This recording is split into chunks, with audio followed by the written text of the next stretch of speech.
इसी जगह पर बीते 3 जनवरी की रात को हैवानियत का नंगा नाच किया गया। दुस्साहस का ऐसा परिणाम दिया गया दबंगों की तरफ। हीना खातून सोई हुई थी अपनी बच्चों के साथ, क्या देख रहे हैं, और ये उसी का चादर है, ये उसी का दुपट्टा है, स्वेटर है और चप्पल भी उसका यही है। की है ना सामने तो बाबू नहीं जाने छी सटा देलकै, 2 गोरा लगा भाग गेलै, 2 गोरा लगा भाग गेलै। एक गोरा बच्चा से जमन हल्ला करे, जमन माय के उठबै छै उ उतना टके की हुए छै वाहे में सटा दे बंदूक। हां हां और बेटा जे एना नाती छै बनाना केलकै, ओकर मुंह झलक गेलै, चिरल से हेतै आ कहलकै कि वह रहिए, वह कुंदनमा नाम से किसी वह कुंदनमा। कहीं ना कहीं उन लोगों की मंशा अच्छी नहीं थी, तो इस बात से भी शंका जाहिर हो रही है कि कहीं ना कहीं हो सकता है पीड़िता के साथ पहले गैंग रेप हुआ हो, फिर उसके बाद उसकी गला रेत कर हत्या की। द रिपब्लिकन टाइम्स, खबर ही नहीं विश्लेषण भी। इसी जगह पर बीते 3 जनवरी की रात को हैवानियत का नंगा नाच किया गया। दुस्साहस का ऐसा परिणाम दिया गया दबंगों के द्वारा, जो जिसके व्याख्यान करने में भी हमें समझ में नहीं आ रहा है कि आखिर इतनी हिम्मत कैसे हो जाती है कि कोई दबंग किसी विधवा महिला को लाचार बेबस समझकर इस तरह से दबाव डालता है कि उसका वो बंधुआ मजदूर बन के रहे, और आके उसे जबरन उठा के ले जाता है और यहाँ से महज 500 मीटर की दूरी में भुसकार में उसकी लाश 6 जनवरी की सुबह मिलती है। 3 दिन बाद, 3 दिन तक किसी को पता नहीं चलता है, सभी अंधेरे में तीर मारते हैं कि आखिर कहाँ गई। बता दें आपको कि पिछले 3 जनवरी को ये जो जगह है, ये जगह है मधेपुरा जिला के मुरलीगंज थाना अंतर्गत भैरवपट्टी वार्ड नंबर 14। यहाँ से पिछले 3 जनवरी की रात को, थोड़ा इधर आइए, यहाँ इस जगह हीना खातून सोई हुई थी अपनी बच्चों के साथ। ये जो जगह देख रहे हैं, और ये उसी का चादर है, ये उसी का दुपट्टा है, स्वेटर है और चप्पल भी उसका यही है। यहाँ पर अपने बच्चों के साथ सोई हुई थी। उसके बाद क्या हुआ, हीना परवीन की माँ है, ये बताएंगी कि उसके बाद उसको क्या हुआ, वो यहाँ से उस भुसकार में कैसे पहुँची, किसने उसको वहाँ तक पहुँचाया, कैसे गया, ये हम इन्हीं की जुबानी से जानेंगे। आप हीना की माँ हुई? हाँ माँ छिया। क्या हुआ, क्या पता चला? बाबू 2 महीना पहले हमरा फोन केलकै मन बेटी, माय गे कहे की भेला बेटा, तो देखी ना हमरा जे पत्तो आर काटे ले जाइ छियै ने, कनो ओकरा में नहीं काटे छियै, दोसरो में काटे छियै ने, तो हमरा धमकी दै छै।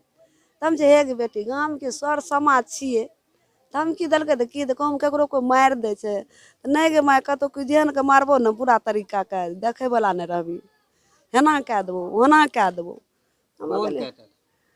की नाम ना चंदनमा नाम छियै कि कुंदनमा नाम छियै बाबू। अच्छा, ये दोनों मिलके करता था। हाँ चंदन आपको कैसे पता, क्या पता चला उस रात में यहाँ आपकी बेटी सोई हुई थी, यही सोई हुई थी? हाँ एते क्या हुआ था उस रात में? रात के कखनी उठल के नहीं कहबा, इहो बच्चा आते रहे, सब आते रहे। आपको क्या मालूम हुआ जो बच्चे यहाँ पे सोए हुए थे उसके साथ, उसने क्या बताया, उसके साथ क्या हुआ था?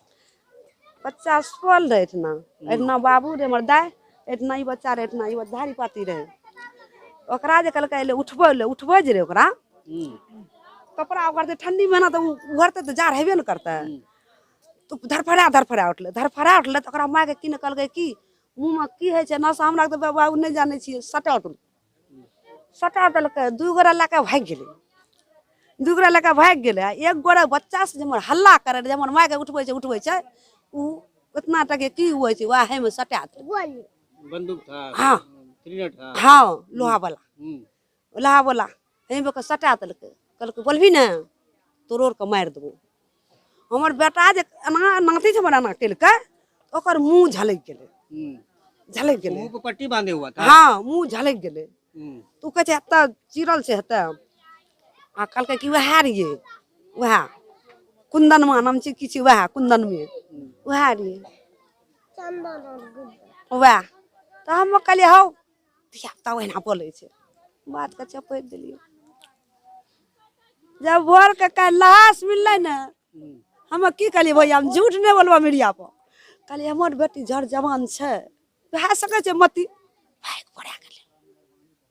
फेंक पड़ा गेलै हम तो क्या आप शौक सोचे कि हो सकता है भाग गई होगी, भाग गया। आजीज होकर 6 बच्चों हाँ। की परवरिश करते परिस करते करते हमर बेटी उड़ैर सब आवे ना हमरा पूछे तो कहे हमर बेटी उड़ैर गेलै भोर काल्हि भोर के फोन कर हमरा नहीं हम बैठल छिए बीमारी आदमी रहिए बैठल रहिए गद्दा तर में फोन अयलै जे हे या मिललै भुसकारि में हमे तो उठ गेलिए चिल्ला कर कहलकै नहीं नहीं दोसर गोरा मिललै तो आपको यहाँ आने के बाद ये जो बच्चे यहाँ सोए हुए थे आपके नाती नतनी हाँ उनका कहना हुआ कि कुछ लोग यहाँ आए हाँ 4 व्हीलर से आए होंगे तब तो उठा के ले गए हाँ बच्चा सब तो बोले छे गाड़ी लागल रहे हाँ तो वो जबरदस्ती उसको यहाँ से उठा के ले गए। हाँ जब आहे लाइन के तार के हिट दलकै जना ही छै हिट दलकै अच्छा लाइन के तार के हिट दलकै अच्छा हिट दलका औआ के जे उठले ने बच्चा सब बस थ्री नटा तो सटा सटा के उसके बाद उसको जबरन उठा के ले गया ले और कुछ सुंघाया भी था उसको। हाँ मुंह में किने सुंगलकै तो आप देख रहे हैं कि ये जो मृतिका थी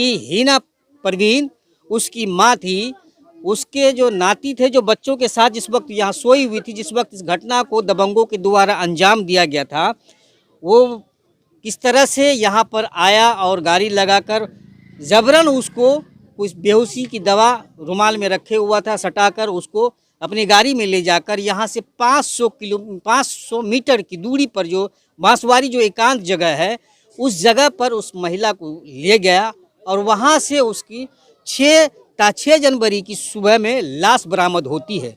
जाहिर है इस पूरी घटनाक्रम से जैसा कि पता चला ये भी है कि 2 महीना पहले भी उसके साथ मारपीट किया गया है।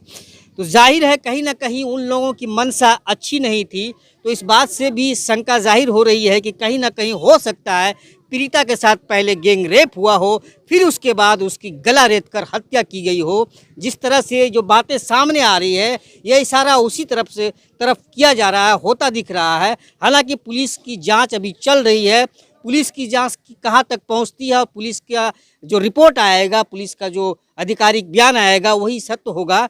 फिलहाल जो आशंकाएं लगाई जा रही है क्योंकि जो दबंग कुंदन कुमार चंदन कुमार का जो नाम शुरू से ही सामने आ रहा है उसकी नीयत हीना पर पहले से ही गंदी थी और वो चाह रहा था वो उसकी बात को मानकर और उसके हवस को बुझाए। लेकिन हीना शायद इस बात को तैयार नहीं थी वो इस बात को एक्सेप्ट नहीं कर रही थी और शायद इसी के वजह से 2 महीना पहले उसके साथ उन लोगों ने मारपीट किया।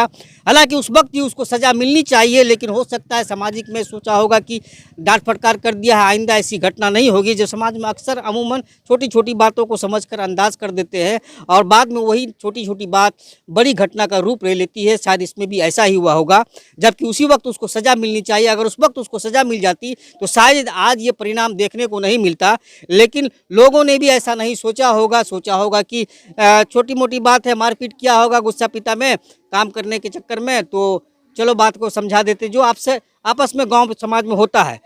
और फिर जो अभी इसकी जो मृतिका की माँ है जो बताई है कि उठाकर जबरन ले गया है और उसकी नीयत ठीक नहीं है तो इससे इनकार नहीं किया सकता है कि कहीं ना कहीं हो सकता है कि पहले मृतिका के साथ गैंगरेप की वारदात को अंजाम दिया गया हो उसके बाद उसकी गला रेत कर हत्या कर दी गई हो क्योंकि घटनास्थल से एक धारदार चाकू भी मिलने की बात सामने आई है। फिलहाल इस मामले में पूरे समाज में आक्रोश है लोगों में काफ़ी चर्चा है सबकी नज़र पुलिस पर टिकी हुई है कि पुलिस इंसाफ दिलाएगी। अब आने वाला समय ही बताएगा पुलिस इस मामले में कहां तक पहुंचती है और कब तक इंसाफ दिलाती है। फिलहाल आप देखते रहे रिपब्लिकन टाइम्स। मैं रजीउर रहमान, धन्यवाद।